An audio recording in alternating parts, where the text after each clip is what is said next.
তরমুজের সিজন আসার কারণে ঘরে এত পরিমাণ তরমুজ আনা হয়েছে, তরমুজ খেতে খেতে সবাই খুবই বোর হয়ে গেছে। এখন তরমুজ বাসায় গড়াগড়ি খাচ্ছে।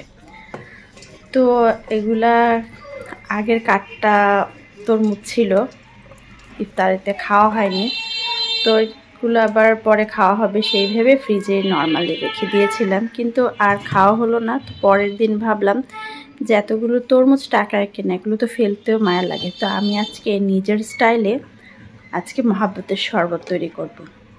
আমার স্টাইলে মহাব্বতের শরবত খেতে একটু দারুণ মজা। তো আমি এখানে প্রায় 2 কাপের মতো তরমুজ কাটা নিয়েছি। তো 1.5 গ্লাসের মতো একদম ঠান্ডা দুধ দিয়েছি। আমি দুধটা কম দিয়েছি কারণ তরমুজটা কিন্তু ব্লেন্ড করার পরে প্রচুর পানি হবে।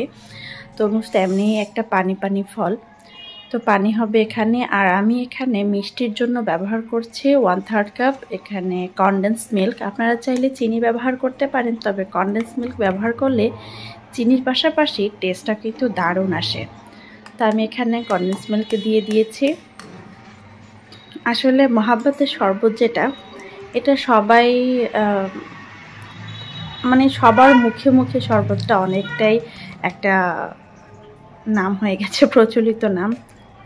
সবাই খুব পছন্দ করছে শরবতটা। আমার দেবর তো অনেক পছন্দ করে। তো এখানে আমি আবার কিন্তু 1 টেবিল চামচ গুঁড়া দুধ দিয়েছি। আমি চাচ্ছিলাম শরবতটা যেন খুবই টেস্টি হয়। আমার দেবর তো বাহিরের শরবত খুবই পছন্দ করে, মহাব্বতের শরবত। আমি চাচ্ছিলাম ঘরে বানাই, সে যাতে বাহিরেরটার কথা না বলে।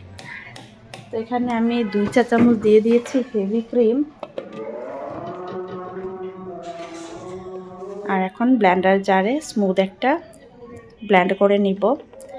এখন দেখুন তরমুজের কারণে কালারটা অনেকটা হালকা হালকা পিঙ্কিশ হয়েছে। তো এখানে কি আমি দেইনি বলেন তো? আমি কিন্তু এখানে রুয়াবজা দেইনি। এর মেইন কারণ হচ্ছে আমার বাসার কেউই রুয়াবজার স্মেলটা পছন্দ করে না, একমাত্র আমার দেবর ছাড়া।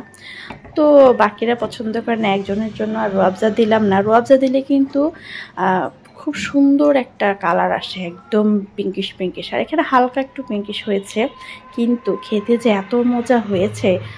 দোকানের বাহিরের যেই স্ট্রিট ফুডের যেই মহাব্বতের শরবত, সেটা তো অবশ্যই ভুলে যাবেন। এই মহাব্বতের শরবত খেলে এত মজা হয়েছে। কার কার কাছে ভিডিওটা ভালো লাগছে অবশ্যই কমেন্ট করে জানাবেন যে আমার বানানো শরবতটা কি কেমন হয়েছে আর এটা খেতে কেমন হয়। এটা খেতে কিন্তু আসলেই অনেক অনেক মজা ছিল বাহিরের শরবতের থেকে। তো আজ এই পর্যন্তই, দেখা হচ্ছে অন্য কোনো ভিডিওতে। সে পর্যন্ত সবাই ভালো থাকুন। আল্লাহ হাফেজ, টাটা।